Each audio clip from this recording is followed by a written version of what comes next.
Random Thoughts. In this video, we are going to read parts of Ibn Battuta's book, The Travels of Ibn Battuta, which is a book that covers his travels between 1325 and 1353. And these are travels he made from his homeland of Tangier in Morocco today, northern Morocco, all the way to Egypt, then to Mecca, Medina, Persia, Iraq, Yemen, all that part, and then he came to East Africa. In fact, he also went to India.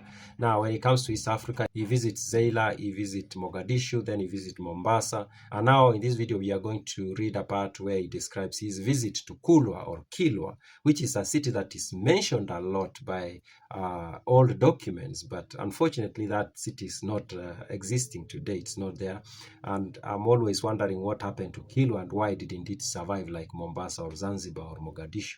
So this is what he writes. We stayed one night in the island of Mombasa, that is, and sailed to the city of Kilwa, a large city on the seacoast, most of whose inhabitants are Zinj. Zinj is a word that he uses, and it's a word that was used by Arab mostly for Africans, black Africans. So he says his inhabitants were Zinj, jet black in color. They have tattoo marks on their faces, just as there are on the faces of the Limis of Janawa. Now, I don't know Limis of Janawa where these people are found, but he seems to think they look the same in the way they create tattoos on their skin.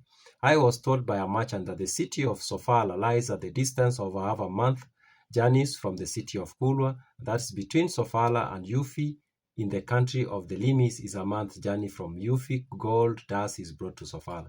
Now, Sofala is another one of those East African cities that are often mentioned in all documents, but it doesn't exist. It was southern to Kilwa or Kulwa. It seems like there used to be gold coming from that direction.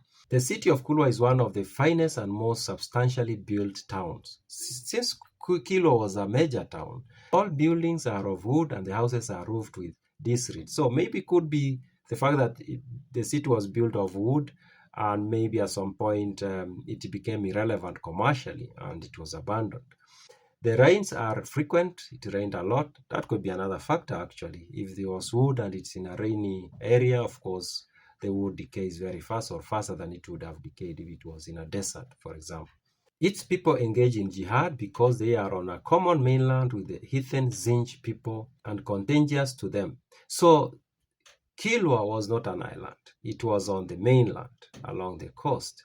And because of that, he says the people of Kilwa used to have these wars with the neighboring people who were not Muslims. That's why he calls it jihad.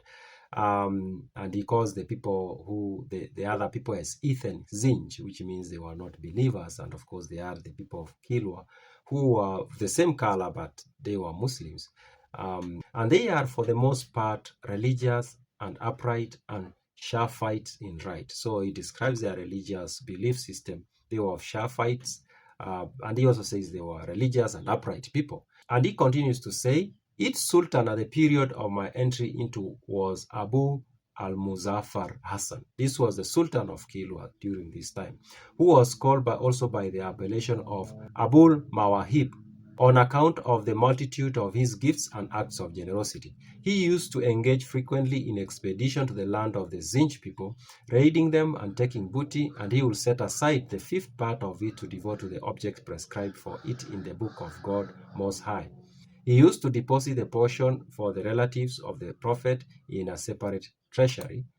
Whenever he was visited by the sheriffs, he would pay it out to them, and the sheriffs used to come to visit him from Iraq and Al-Hijaz. So people used to come from many parts, but mostly from Arabia and Iraq. They used to come to Kilwa, and when they came, seems like he used to be a very good host, and he used to give them money that he had set aside for religious functions.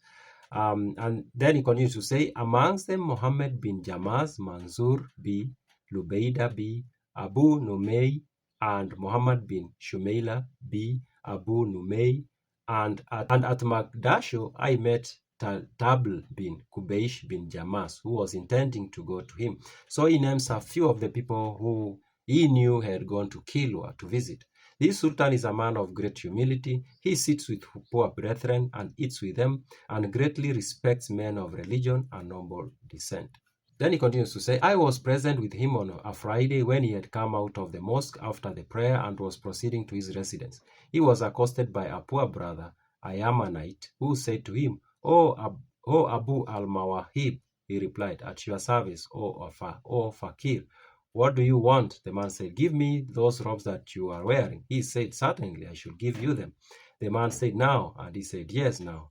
Went back to the mosque into the Khatib chamber, where he dressed in other garments, and having taken off those robes, he called to the poor brother, come in and take them. So the fakir came in, took them, made a bundle of them in a kerchief, placed them on his head, and went off. The population were loud in their gratitude to the Sultan for the humility and generosity that he had displayed, and his son, who was his designated heir, took the clothing from the poor brother and gave him 10 slaves in exchange.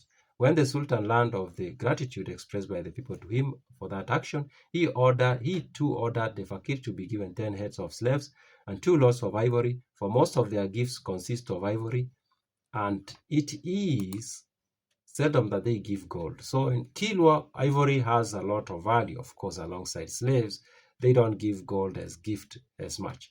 When this worthy and open-handed Sultan died, God have mercy on him, he was succeeded by his brother Daud, who was one of the opposite lines of conduct. When petitioner came to him, he would say to him, he who gave is dead and left nothing behind to be given. So I don't know how long he stayed in Kilwa, but it seems like maybe even after leaving, he continued receiving info about what happened there. Or maybe the Sultan died while he was there. That's a detail that is not made very clear in the book. And the court visitors who will stay at his court for many months, and finally he will make them some small gifts so that at last, solicitors gave up coming to his gate. So it seems like the person who became the Sultan after this Daud guy was kind of like mean. Yeah, so that's the observation of Bin Battuta about the city of Kilwa. Those are my random thoughts.